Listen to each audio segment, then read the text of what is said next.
할렐루야. 마태복음 10장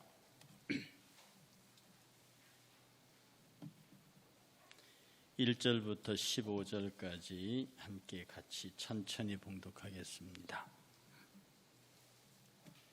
마태복음 15장 1절부터 10절 천천히 봉독합니다. 예수께서 그의 12 제자를 부르사 더러운 귀신을 쫓아내며 모든 병과 모든 약한 것을 고치는 권능을 주시니라. 열두의 이름은 이러하니 베드로라 하는 시몬을 비롯하여 그의 형제 안드레와 세베대의 아들 야고보와 그의 형제 요한, 빌립과 바돌로메, 도마와 세리마테, 알페오의 아들 야고보와 다데오, 가나안인 시몬 및 가롯 유다 곧 예수를 판 자라. 예수께서 12를 내보내시며 명하여 이르시되 이방인의 길로도 가지 말고 사마리아인의 고을로도 들어가지 말고 오히려 이스라엘 집에 잃어버린 양에게로 가라. 가면서 전파하여 말하되 천국이 가까워왔다 하고 병든 자를 고치며 죽은 자를 살리며 나병 환자를 깨끗하게 하며 귀신을 쫓아내되 너희가 거저 받았으니 거저 주라. 너희 전대에 금이나 은이나 동을 가지지 말고 여행을 위하여 배낭이나 두보롯이나 신이나 지팡이를 가지지 말라. 이는 일꾼이 자기의 먹는 것 받는 것이 마땅함이라. 어떤 성이나 마을에 들어가든지 그 중에 합당한 자를 찾아내어 너희가 떠나기까지 거기서 머물라. 또 그 집에 들어가면서 평안 빌기를 하며 그 집에 이 합당하면 너희 빈 평안이 거기 임할 것이요 만일 합당하지 아니하면 그 평안이 너희에게 돌아올 것이니라. 누구든지 너희를 영접하지도 아니하고 너희 말을 듣지도 아니하거든 그 집이나 성에서 나가 너희 발에 먼지를 떨어버리라. 내가 진실로 너희에게 이르노니 심판날에 소돔과 고모라 땅이 그 성보다 견디기 쉬우리라. 아멘. 우리 8절, 9절, 10절 함께 같이 봉독합니다. 8절, 9절, 10절. 병든 자를 고치며 죽은 자를 살리며 나병 환자를 깨끗하게 하며 귀신을 쫓아내되 너희가 거저 받았으니 거저 주라. 너희 전대에 금이나 은이나 동을 가지지 말고 여행을 위하여 배낭이나 두보롯이나 신이나 지팡이를 가지지 말라. 이는 일꾼이 자기의 먹는 것 받는 것이 마땅함이라. 아멘. 예수께서 12 제자를 부르십니다. 거기 나와 3절부터 나와 있는 예수의 제자의 명단이 그래요. 그 제자들을 부르실 때에 1절과 2절에서 더러운 귀신을 쫓아내며 모든 병과 모든 약한 것을 고치는 뚜나미스, 권능을 주시니라. 그래서 12를 부르세요. 그 12를 보내시면서 하시는 말씀이 너희는 이방인의 길로 가지 말고 잃어버린 양 이스라엘 먼저 그들에게 기득권 같은 것이 있으니 먼저 그들에게로 가라. 그러고 보내시면서 가면서 전파하여 말하되 천국이 가까워 왔느니라. 너희가 가진 이 권세를 가지고 이 권능을 가지고 천국이 가까워 왔다고 외쳐라. 그렇게 말씀하시면서 8절에 오늘 보면 오늘이 8절, 9절, 10절의 말씀인데요.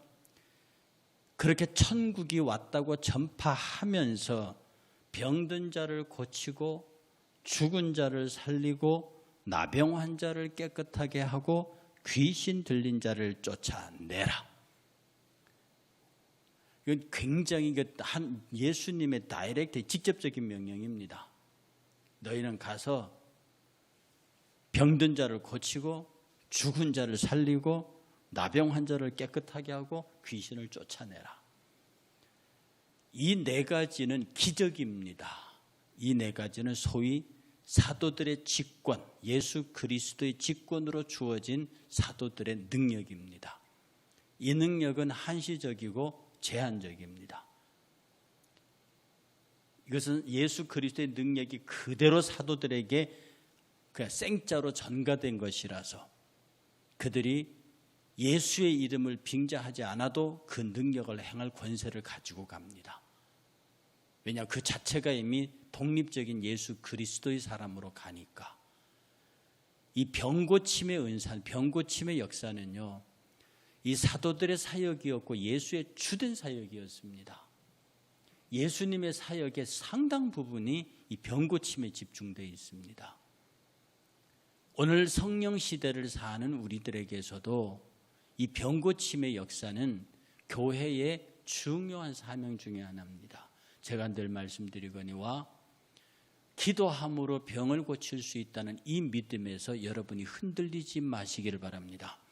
이것은 믿음이고 약속입니다.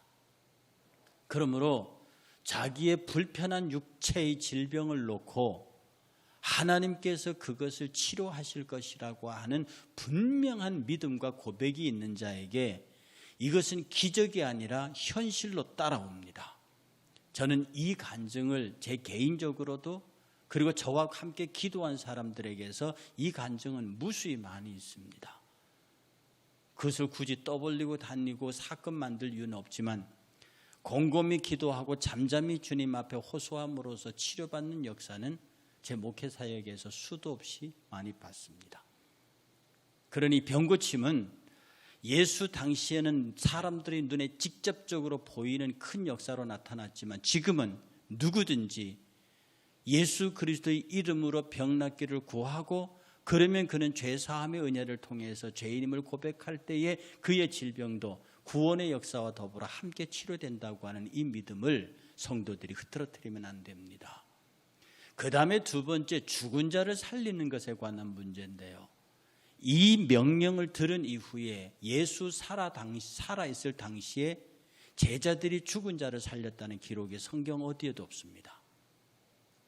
예수님 당시에 이 죽은 자를 살리라는 명령을 받은 제자들이 단 한 번도 죽은 자를 살렸다는 기록이 없어요. 예수님 승천하신 이후에는 이런 일들이 나타납니다.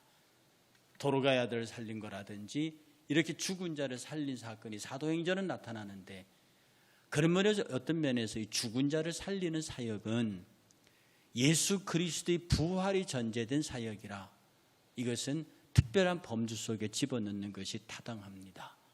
예수님도 죽은 자를 살린 경우가 몇 번 있으시죠.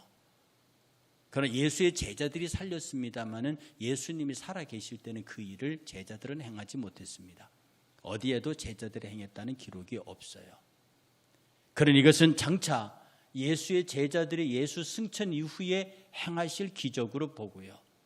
오늘 이 시대도 이런 죽은 자가 살아나는 기적이 여전히 일어나느냐라고 하는 문제에 관해서는 우리가 사도적 권능을 직접적으로 위임받았다고 보지 않기 때문에 이 사역은 우리가 구령의 사업으로 그리고 훗날에 예수 그리스도의 재림과 더불어 성취된 사역으로 봅니다.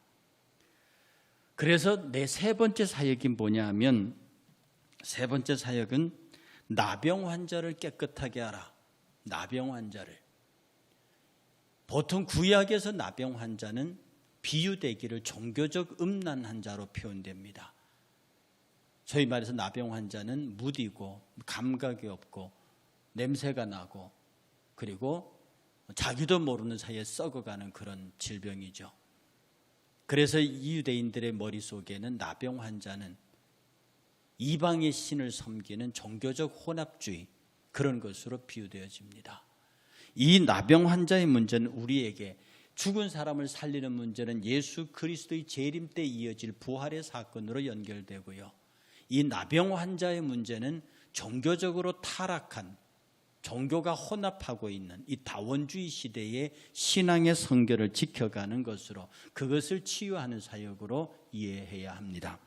그리고 마지막으로 귀신 들린 자를 쫓아내라. 이것은 직접적으로 귀신 들리는 사람들을 쫓아내고요. 여기에 따른 영적, 정신적 치유가 필요한 부분들, 이런 부분에 관한 치유의 사역이 있다는 겁니다. 통째로 교회는 말입니다, 이 치유의 사역을 포기하면 안 됩니다. 자꾸 이런 거 하면 신비주의라고 그러고 이런 거 간증하면 이상한 사람으로 몰고 가는 경향들이 있는데요. 이런 부분은 교회가 신중해야 합니다. 교회가 막 사람 고쳤다고 떠들고 누가 막 기도해서 사람 낫게 만들었고 이런 걸 떠드는 순간에 그 은사는 사탄의 도구가 되어버립니다. 하여튼 교회 안에서의 은사는요, 귀하게 쓰고 병 고치는 은사, 기도하는 은사, 전도하는 은사, 말씀 전하는 은사, 이런 것들은 조용히 쓰고 조용히 그 모든 결과가 하나님께 영광으로 돌아가게 만들어야지, 누가라고 하는 그 누가가 주어가 인간이 붙는 순간에 이미 그것은 사탄의 도구가 됩니다. 그래서 교회 안에서의 기적적인 은사들, 귀한 은사들, 이런 것들은 그 은사자들이 얼마나 더 많이 기도해야 되고 얼마나 자기를 차서 복종시켜야 하는지, 그 훈련이 되지 않고 은사자가 되게 되면요, 교만하기가 하늘을 때리는 그런 교만, 결국은 사탄의 도구가 된다는 겁니다. 그래서 우리가 하나님 앞에서 병든 자를 고치고 죽은 자를 살리고 나병 환자를 고치고 귀신을 쫓아내는 이 네 가지 사역은 지금도 여전히 교회 안에서 유력한 것인데, 이 치유의 사역, 고침의 사역, 이것은 우리가 간절히 기도함으로 우리 교회도 이런 기적적인 역사들, 예수께서 제자들에게 부탁한 이런 사역이 우리의 실생활 속에서도 나의 기도를 통해서도 일어날 수 있다고 믿으셔야 합니다. 여러분, 죽은 자를 살리는 문제요, 어느 정도까지 믿음을 가졌냐 하면은, 예수께서 이렇게 죽은 자를 살리라고 그랬어요. 예수님도 나사로를 살렸어요. 이것은 제가 오늘 말씀드리기를 훗날에 예수께서 재림하실 때 완결할 위대한 사건이라고 말하지만, 개인적으로는 나도 죽은 자를 위하여 살아나기를 기도하면 그것이 하나님의 뜻이면 살릴 수 있다는 믿음을 갖고 살아야 합니다. 여러분들이 질병에 지면 안 되는 거예요. 이제 수도 없이 말했지만 이 귀신의 역사는 굴복하게 만드는 거예요. 질병에 여러분이 굴복하고 여러분의 환경에 굴복하는 순간에 이미 여러분들은 그 수하에 들어가 버립니다. 특별히 교회의 귀한 사역 중에 하나인 치유의 사역의 제1단계는 그 질병 자체를 부정하고 질병의 권세를 갖고 있는 사탄의 세력을 부정하고 그를 예수의 십자가 앞에 내던지고 보혈을 뿌려대는 그런 승리가 있으면 감히 그런 권세들이 함께하지 못한다고요. 그런데 질의 겁을 먹고 질의 거기에 대해서 인간적인 방법을 찾는 순간에 이미 그는 지배당하고 맙니다. 그래 여러분, 이렇게 말해야 합니다. 어디 감히 질병 따위가, 어디 감히 바이러스 따위가, 어디 감히 암세포 따위가 나 하나님의 아들을, 나를, 말도 되는 소리 하지 마라. 여러분들이 그것을 인정하고 굴복하는 순간에 이미 여러분의 세포는 그 악성 외부 침투균에 진단 말입니다. 여러분이 승리한다고 하나님 앞에 간절히 기도할 때 승리의 몸의 호르몬은 여러분 하여금 백혈과 적혈구가 치열하게 그것과 싸울 수 있는 힘을 공급한다고요. 육체의 힘의 모든 공급은 영으로부터 나가는 겁니다. 해서 여러분 절대로 우리 성도님들, 특히 나이 드신 분들한테 제가 부탁드렸죠. 걸음 걸을 때 제발 아장아장 걸으세요. 당신네들이 20대가 아니에요. 아니 어떻게 70, 80대신 분들이 초등학생 뛰듯이 뛰냐고요. 그리 넘어지시지. 제가 우리 권사님한테 잘 말씀드려요. 아장아장 걸으세요. 살금살금도 아니에요. 아장아장 걸으세요. 왜? 내 몸을 귀하게 여기거든.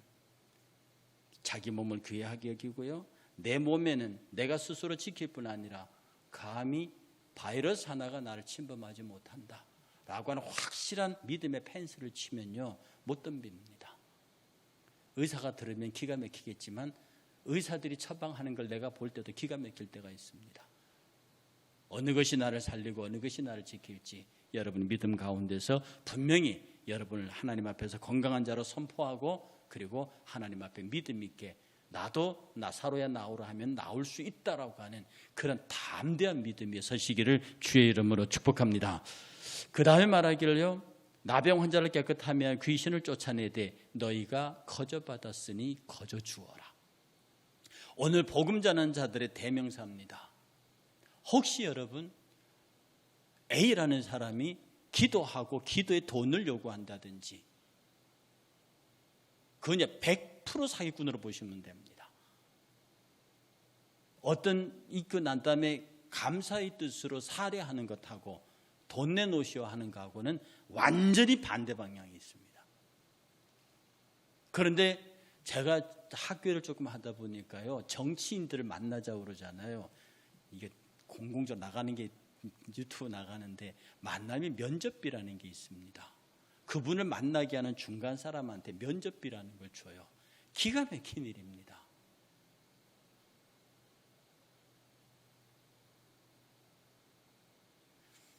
예수 그리스도로부터 받은 것을 성도들에게 전달하는데 중간에 소개료를 받는 거하고 다른 게 하나도 없습니다. 내가 받은 은사, 내가 받은 은혜, 내가 깨달은 진리, 내가 갖고 있는 능력, 이것은 아낌없이 복음 전도자들 성도를 향하여 그냥 쏟아져 나가야 합니다. 내가 이것을 하니까 너희가 이런 대가를 줘야 되고, 그 소위 말해서 이것이 얼마짜리라는 은사를 파는 거죠. 가끔 보면 기도해주고 기도비 내놓으라는 내 목회자를 많이 봤습니다. 그 기도가 정말 하늘에서 불을 끌어내리는 능력이라 할지라도 당신은 사탄의 씨앗이라고 말해도 아무런 상관이 없습니다. 성경은 분명히 말하기를 거저 받았으니 거저 주어라. 사도들이 가져가는 이 네 가지 기적의 베풀 역사요, 너희 이 기적의 역사를 가지고 가서 이스라엘 백성들의 내 백성들에게 가서 그대로 너희가 받았으니 거저 주어라. 그리고 오늘 교회 안에서의 봉사자들 받은 은혜만큼 봉사합니다. 거저 받았으니 거저 주어라. 우리가 여러분들이 신앙적인 은혜와 은사를 다 받기 위해서 여러분 그냥 우리가 받은 모든 은사는 선물입니다. 우리가 교회를 섬길 수 있는 모든 봉사의 기쁨은 하나님의 선물입니다. 그래 그것을 선물로 받았으니 그냥 줄 뿐이지, 나는 선물로 받아서 그것을 나눠줄 때는 돈으로 계산한다고요? 그건 정말 나쁜 사람이죠. 장사꾼은요 10원 받아서 20원에 파는 건 죄가 안 됩니다. 그런데 선물로 받은 사람이 그 선물을 받아서 판다고요? 그건 세금도 안 내는 탈세범입니다.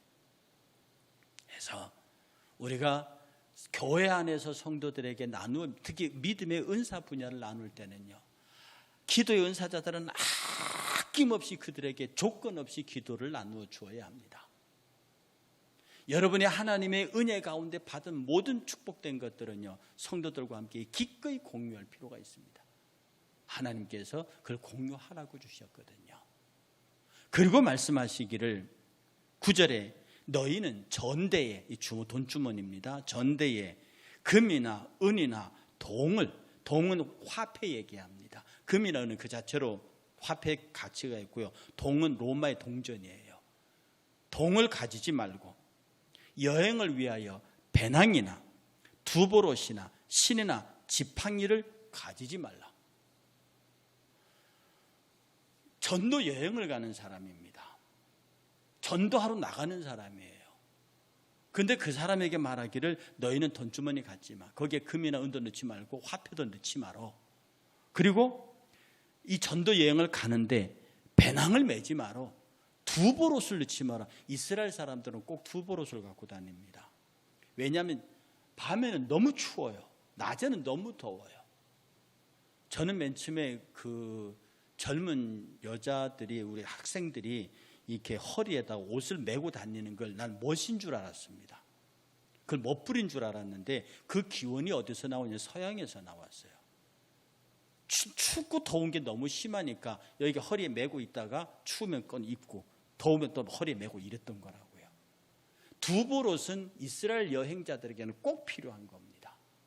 그런데 예수님께서 두보롯을 갖지 말라 그랬거든요. 그 다음에 말씀하시기를 신을 갖지 말래요. 유대의 율법에요, 맨발로 못 다니게 돼 있습니다. 가끔 이 수련자들, 야고보 같은 경우가 낙타 무릎에 맨발이라고 그랬거든요. 이 수련하는 사람들이 이 수련을 위해서 맨발로 다니는 경우는 있어서 일반적인 유대의 가르침은 반드시 신발을 신도록 되어 있습니다. 그러니 신발을 2개를 가지면서 갈아 신고 해야 되는 것인데 신발을 갖지 말라는 거예요. 네 신고 있는 신발로 가라는 거예요. 지금 신발 신고. 그 다음에 여행을 해 배낭이나 배낭, 여행자에게 배낭이 절대 필요한 필요한 물품들이 다 들어가는 가방이잖아요. 두보롯을 가지지 말래요. 신을 갖지 말래요. 지팡이는 광야나 산으로 올라가는 데는 절대적인 모세부터 40대가부터 지팡이를 들고 다니고 지팡이 가지고 이리도 잡아내고 싸움도 하고 그러는 거라고요. 그런데 그 지팡이도 짚지 마라, 전대도 가지 마라, 배낭도 맺지 마라, 신도 가져가지 마라, 두보롯도 가져가지 마라. 뭡니까? 그냥 있는 그대로 가라는 거거든요. 이 전도자의 모습은요, 파송하는 사도의 모습은 급박성입니다. 그건 네가 챙길 시간이 없다. 급하다. 가라.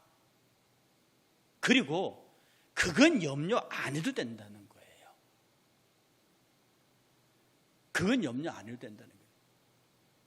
그런데요, 여러분 성경 한 구절 찾아보시겠습니까? 누가복음 22장 35절과 36절입니다. 누가복음 22장 35절과 36절 함께 봉독합니다. 그들에게 이르시되 내가 너희를 전대와 배낭과 신발도 없이 보내었을 때에 부족한 것이 있더냐? 이르되 없었나이다. 이르시되 이제는 전대에 있는 자는 가질 것이요 배낭도 그리하고 검 없는 자는 겉옷을 팔아 살지어다. 이게 주의 만찬하시면서 그 뒤에 하신 말씀입니다. 이게 내가 너희들에게 신발도 배낭도 아무것도 보내다 부족하더냐? 없었습니다. 다 공급받았습니다. 그런데 이제는 너희가 준비해야 된다. 왜냐하면 예수께서 십자가 못 박히고 엄청난 박해와 시련이 다가올 텐데 이제는 너희들이 그것을 준비해야 된다. 너희들을 직접적으로 백업할 내가 가고 너희들의 시대에 너희들이 사명을 감당할 때 이제는 너희들이 그 교회 박해 시대를 준비해야 된다고 말합니다. 어쨌든 예수께서는요, 당신의 제자들을 보내실 때에 배낭이며 전대며 신이며 옷이며 모든 걸 아무것도 갖지 마라. 금과 은과 동도 갖지 마라. 그냥 가라. 가서 네가 나에게 받은 거, 그게 네 가지 권세 아닙니까? 병 고치고 죽은 자 살리고 귀신을 쫓아내고 문둥병을 낫게 해라. 이것은 세상에 있는 사람들이 못하는 거다. 지금의 종교 지도자들이 못하는 거지. 이거는 권능의 이적이니까 가서 해라. 내가 이 권세를 그대로 너희들에게 아무 대가 없이 주었으니까 너희도 가서 그냥 주어라. 지금이 급하다는 겁니다. 그리고 염려 안 해도 된다는 거예요. 이 모든 것들이 너희에게 공급되도록 하겠다는 겁니다. 그리고 계속해서 말씀하시기를요, 일꾼이 자기의 먹는 것을 받는 것이 마땅하니라. 저 뒤에도 그 말씀 나오면 네가 어디에 가서 먹을 것을 요구하고 잠자리를 요구하고 필요한 물품을 요구해라. 누구도 그것을 거절하지 못할 것이다. 그것은 나의 명령을 받고 가는 복음 전하는 자의 특권이다. 거기에 대해서 주춤거리거나 머뭇거리거나 꺼리끼거나 그럴 것 없이 너의 필요를 과감하게 요구하라. 이것은 나의 명령이고 나의 백성들이 너희들의 요구를 거절할 수 없다라고 하는 전제가 깔려 있는 겁니다. 사실은 말입니다, 교회에서 쓰는 모든 물질, 교회 선교 사역과 복음 사역에 필요한 모든 물질이 어디로부터 옵니까? 근원적으로는 하나님으로부터 온다고 말합니다. 우리 눈에 가시적인 현실은 어디로부터 옵니까? 성도들로부터 옵니다. 성도들의 헌금으로부터 온다고요. 그러니 목회자의 가장 큰 사명이 뭐냐면, 가장 큰 사명이 좀 이상합니다. 목회자의 기도의 큰 제목 중에 하나가 성도들의 경제 생활이, 성도들의 물질 생활이 어떤 경우에도 위협받지 않도록. 왜냐하면 성도들의 가정의 경제가 위협을 받으면요, 교회의 사명 수행에 문제가 옵니다. 그러니 어찌든지 목회자의 기도 속에 붙잡혀 있는 성도들의 사업이 잘 돼야 합니다. 얼마 전에 우리 장로님 한 분이 저한테 유튜브 동영상을 하나 보내주셨어요. 그게 막 그리스도교를 욕하는 동영상이었습니다. 제가 그걸 처음 보고 나는 거 여러 번 받고 여러분이 나한테 보낸 거거든요. 학교에서 저한테 많이 보냈어요. 그런데 이제 그 당시는 제가 신학적인 문제나 그런 거 가지고 신경 쓸 여력이 아니고 학교 경영을 해야 되니까. 그래서 학교에 있을 때 그걸 집중적으로 못 하고. 근데 교회에 왔는데 그 영상을 보고 속이 상하잖아요. 이걸 어떻게든 해결해야겠다고 해서 저쪽 교단 쪽에다가 이거 너희들 차원 어떻게 좀 해보자. 그런데 아무 대답이 없습니다. 그리고 한 분의 얘기가 그것은 임 목사님밖에 해결 못해요. 이걸 내가 어떻게 해결하냐. 결국 그분을 놓고 설득하고 욕해봤자 소용없어요. 이게 한국교회에서 그리스도교가 확 퍼져나가고 모든 사람들에게 이 그리스도교가 알려지게 하기 전까지는 우리는 이런 서름을 견딜 수밖에 없어요. 이 일은 저라고 그랬지만 이 일은 사실은 일산교회밖에 못해요. 내가 웃었습니다. 당신의 말이 참 가슴 아프게 들린다. 가슴 아프게 들린다. 저희 한국교회를 향해서 그리스도의 교회를 드러내는 일을 하라는 거거든요. 많은 사람들이 그리스도의 교회라는 이름을 듣게 되면 저런 얘기가 들어가도 소위 말해서 모두가 모인 자리에서 그리스도의 이름이 나오면 저 사람들이 아무리 저런 소리 했어도 사람들이 이제는 우리가 그리스도의 이름 들어요. 그래서 제가 처음 와서 각 교단의 대학 총장님들을 다 불렀습니다. 그것은 그분들이 강연을 잘하고 못할 떠나서 각 교단의 총장들이 와서 설교하는데 너희들이 우리 교회에다 시비를 걸 수 있겠느냐. 많은 영향이 있었습니다. 그런데 교단의 목회자들이 제게 요구하는 것은 한국 땅 전체의 그리스도의 교회를 얘기할 수 있는 방법을 일산교회가 찾아달라는 거죠. 그게 방송 아닙니까? 참 많이 고민했습니다. 이 방송 선교가요, 이게 작은 돈이 드는 게 아닙니다. 그래서 제가 이 고향 일산 지역을 담당하는 CTS 지사장을 불렀어요. 제가 아는 사람이니까. 어제 상담을 하고 돌아갔습니다. 돌려보내면서 이렇게 생각했습니다. 하나님, 이 그리스도의 교회가 이 땅에서 가장 복음적이고 가장 순수하고 가장 깨끗하면서 성경이 가르치는 신약교회로 돌아가자고 하는 이 교회가 어찌하여 이렇게 좀 늦게 들어와서 기성교단의 위세에 눌려서 CTS, CBS, 극동방송 통틀어서 그리스도의 목회자들 설교가 나가지 않습니까? 그 메시지에 같이 묻혀서 나가면 그 모든 교단이 참여하는 공중파에 우리 일산교회 예배 실황이 그대로 중계되면, 그렇게 되면 그것이 전적으로 말하면 대포 같은 포격 사격이 돼서 우리 형제 교회들에게 도움이 되겠다는데, 그렇게 하려면 우리 성도들이 물질적으로 아낌없이 후원이 있어야 합니다. 우리 성도들이 가정과 경제와 모든 면에서 지금 여러분들이 캄보디아, 필리핀, 태국에 5,000장씩 보냈죠. 엄청난 양을 보냈습니다. 우리 지금 선교부장님 고생하고 계시는데요. 이게 태국에 들어갔습니다. 통관이 안 돼요. 이유는 양이 너무 많아서 장사하라고 수입했다는 거지요. 그래서 이런저런 이유를 보내서 통관을 안 시킨대요. 이미 필리핀은 찾아서 다 돌리고 있는데 아마 그 조중에서는 선교 보고 올 겁니다. 이게 참 후진국일수록요. 여러분 이런 말 죄송합니다. 저 북한의 평양 과기대 세울 때 제가 80% 공정됐을 때 들어갔었거든요. 70원이면 북한 땅에서 만들 수 있는 벽돌이 중국에서 270원에 수입해 옵니다. 아니, 내가 그랬어요. 당신들 여기에다가 벽돌 공장, 벽돌 만드는 기계, 무슨 그게 고급 기술과 그게 필요하다고. 그 기대 수십 대 사다 놓고 북한 사람들 고향에서 찍으면 70원이면 만드는다. 그러니까 거기 평양 경기도 총장님 하신 말씀에, 야, 그거 모르는 거 아니에요. 북한 사람들이 못하게 한대요. 왜 못하게 하는데요? 중국에 가서 70원 주고 벽돌을 사면 압록강 건널 적에 140원이 된대요. 그게 타고 한 번씩 관문을 통과할 때마다 200원, 결국은 평양 과기대 떨어지면 260원이 된대요. 중간에 다 돈을 떼는 거야. 이게 후진국들의 공무원들의 전형적인 형태입니다.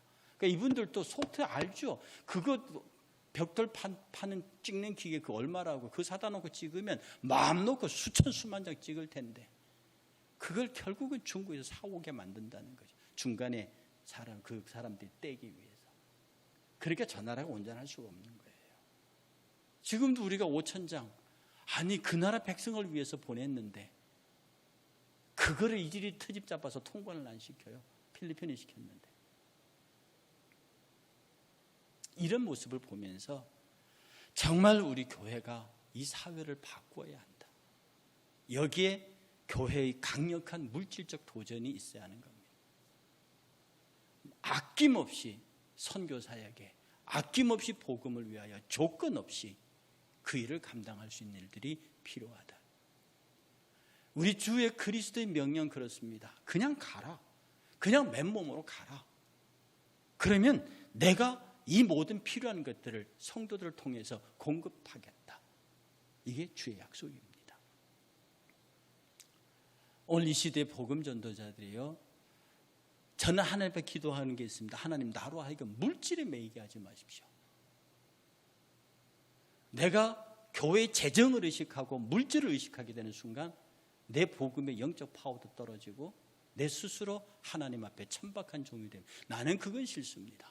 하나님이 주시는 데까지, 안 주시면 안 주시는 데까지 내가 그것에 매이고 싶지는 않습니다.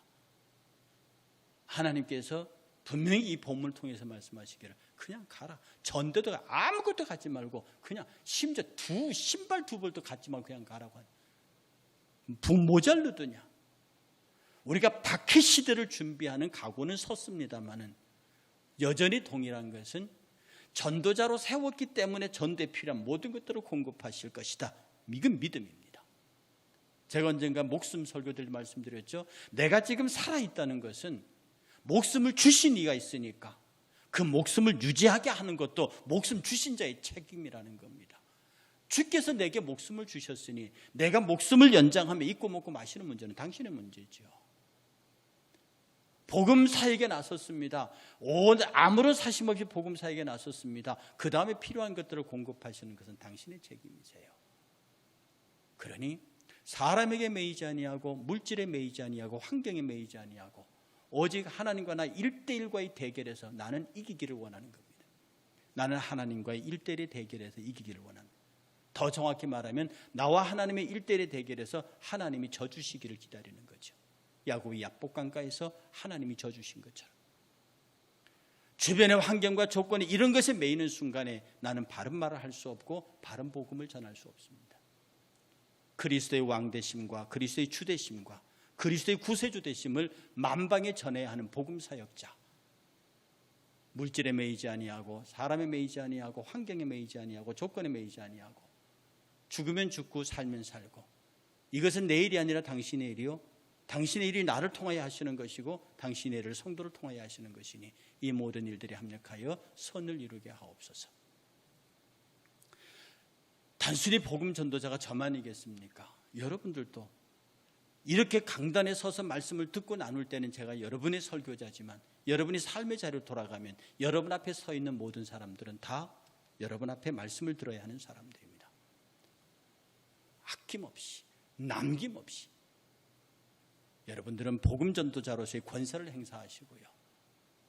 그래서 저의 간절한 기도의 제목은 하나님, 제가 당신의 사역을 함에 있어 부족함이 없도록 우리 성도들의 물질 생활을 축복하시고 가정을 축복하시고 그들의 자녀를 축복하시고 그들이 경영하는 사업을 축복하시고 그들이 생각하고 기획하는 모든 물질적인 분야에서 실패하지 않게 하옵소서. 그리고 그 일들을 통하여 교회가 재정적으로 문제받지 아니하고 이 교회가 빚 있는 것도 해결하고 그리고 정말 갖추어야 할 것을 제대로 갖추면서 하나님의 승리의 역사를 보게 하옵소서. 결국 이 말은 뭡니까? 제발 우리 성도들에게 물질의 복을 주시라는 말입니다. 교회가 제대로 해야겠습니다. 제대로 하기 위해서 물질이 필요합니다. 그럼 어떡합니까? 성도들의 헌금으로 하는 건데. 그러네, 하나님 방법은 그것밖에 없지 않습니까? 하나님 제 말 못 알아들으시겠습니까? 그러므로 저는 기도하기를요, 여러분들이 늘 기도하는 대로 건강 때문에 상하지 않기를 바랍니다. 물질 때문에 시험 들지 않기를 바랍니다. 사람에게 고난받지 않기를 원합니다. 그렇게 여러분이 영적으로 든든히 서서요, 사람 천하가 나를 어떻게 하리요, 물질 그것이 나를 어떻게 하리요, 건강 그것이 감히 어떻게 내 몸을, 이런 담대함으로 서서요, 여러분 오직 주님 앞에 1:1로 기도해서 하나님 져주세요. 하나님 제발 저한테 좀 져주세요. 아니 야곱한테 져주신 하나님이 왜 저한테는 못 써주십니까? 내가 야곱만큼 간절하지 못해서 그러시죠. 예, 내가 더 간절하게 매달 테니까 저한테 져주시고 제 기도를 들으시고 저를 향하여 얼굴을 돌리시고 당신의 불꽃 같은 눈동자로 나를 쏘아보셔서 내 눈과 당신의 눈이 부딪히게 하옵소서. 가장 축복된 존재가 되게 하여 주옵소서. 이런 승리의 역사, 치료의 역사, 회복의 역사, 그리고 하나님이 하시고 싶은 일을 우리가 그대로 해내는 능력 있는 교회, 우리 일산교회가 우리 모두가 되시기를 주의 이름으로 축복합니다.